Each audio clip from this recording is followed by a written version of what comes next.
ఇప్పుడు మీరు చూస్తున్న చెట్టు తెల్ల జిల్లేడు చెట్టు. ఇది ఎంత బాగా నొప్పులకి పనిచేస్తుందంటే ఇందులో మెడిసినల్ వాల్యూస్ చాలా ఉంటాయి.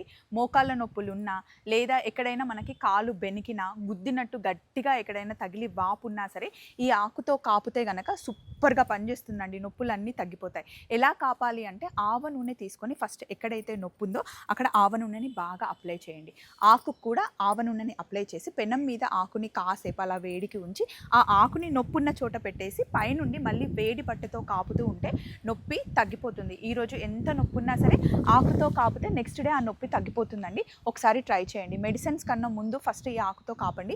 నేను బెర్రీతో పెట్టినప్పుడు చాలామంది ఆ చెట్టు ఎలా ఉంటుందో చూపించమన్నారు. ఇదిగోండి తెల్ల జిల్లేడు ఆకు.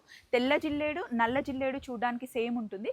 కానీ తెల్ల జిల్లేడు ఆకులు ఇలా తెల్లగా ఉంటాయి. పువ్వులు మనకి అలా వైట్‌గా వస్తాయన్నమాట. ఇవి వినాయకుడు కూడా ఈ చెట్టు పువ్వులు పెడతారు. చాలా మంచిది.